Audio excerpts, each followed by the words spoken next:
This is Xpeng X9, the latest Chinese electric MPV on the market. Yes, I know we've talked a lot about MPVs on this channel and you guys might not be very into it. But trust me, this one could change your mind.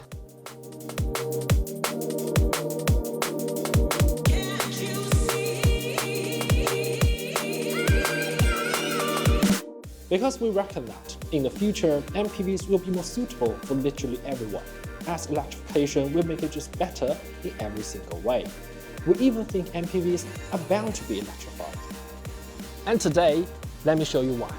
I'm Harris, you're watching my review.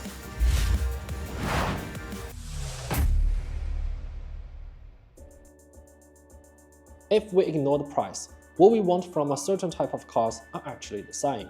We want large saloons for comfort and luxury, hot hatches for performance and excitement, and SUVs for versatility and the presence. As for MPVs, there's only one thing we're thinking about, the space.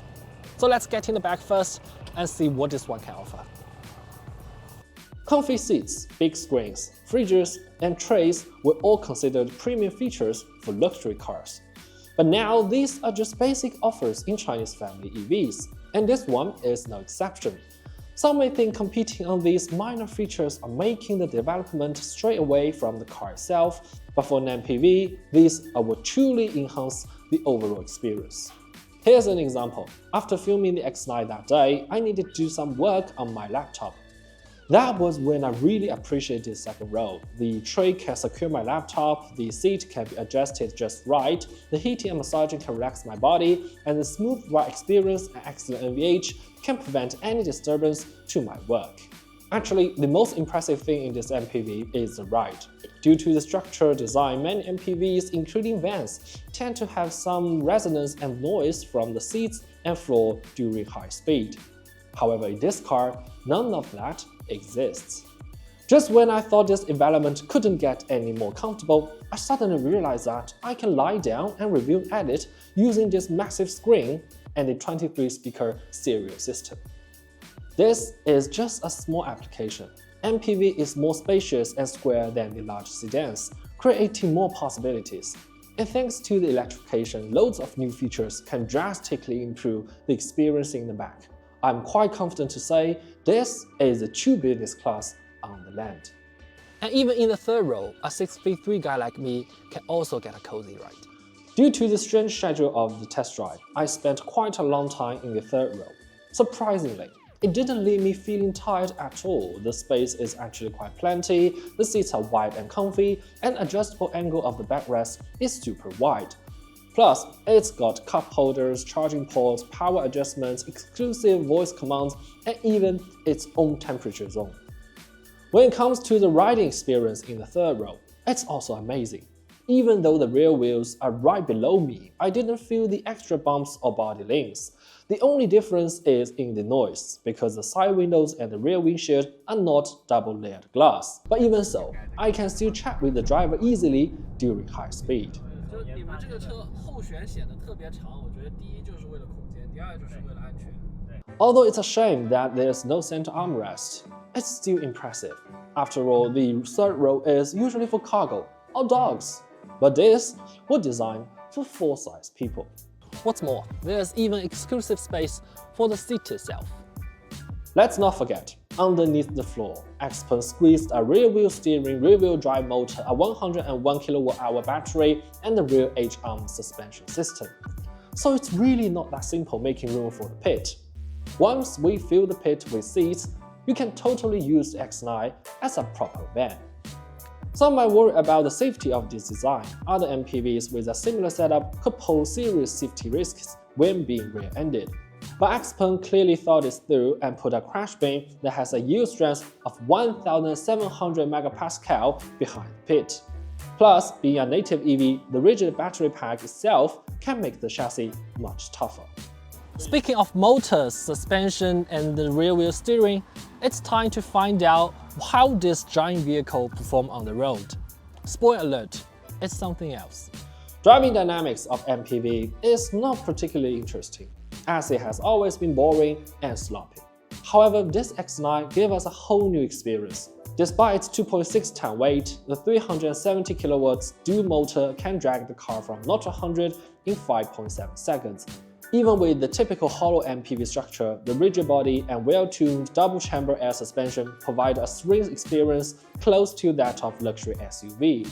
Although it's almost 5.3 meters long and nearly 2 meters wide, the rear-wheel steering can reduce the turning radius to 5.4 meters, even shorter than the Smart one. But no matter what, it couldn't defy the laws of physics. As an MPV, it focuses on superior comfort and highway stability, not necessarily on being the sportiest on the block.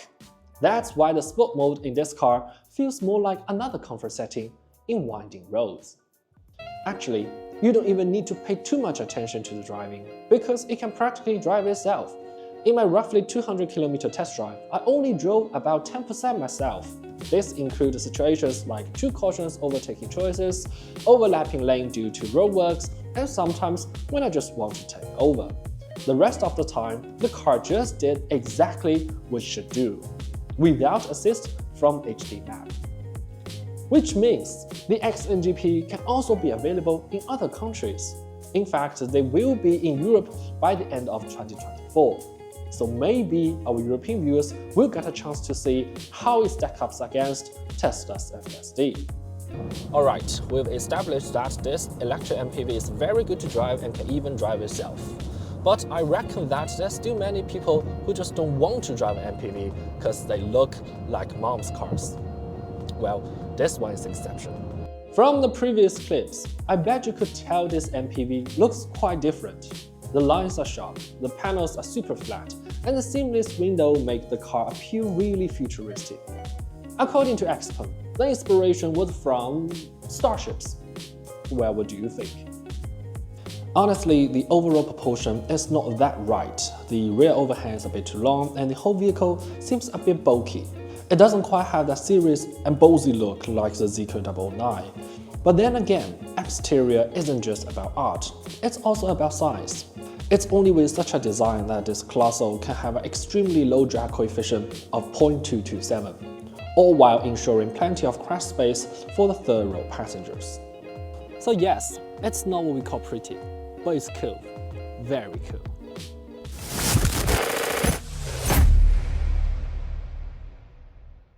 Even after watching the video, I'm sure some viewers still think that an all-electric MPV is pointless. Even in China, these are still harder to sell compared to plug-in hybrids. However, we still believe it's going to be huge. If you've seen the promo from various car companies or autonomous driving tech firms envisioning the future of automobiles, it's always about these all-electric, fully autonomous mobile spaces with seamless cabin space. Doesn't this MPV embody the essence of these future creations? In fact, the electrification of MPVs is already happening. Just a few weeks ago, Volvo launched an all-electric MPV, the EM90, based on its Chinese sibling Xpeng. And Hong Kong, although still dominated by Toyota Alphard, is even showing some love for an electric MPV, Lexus LM. Which means it could be a start. This new kind of MPV defined by the Chinese might just be what you're looking for.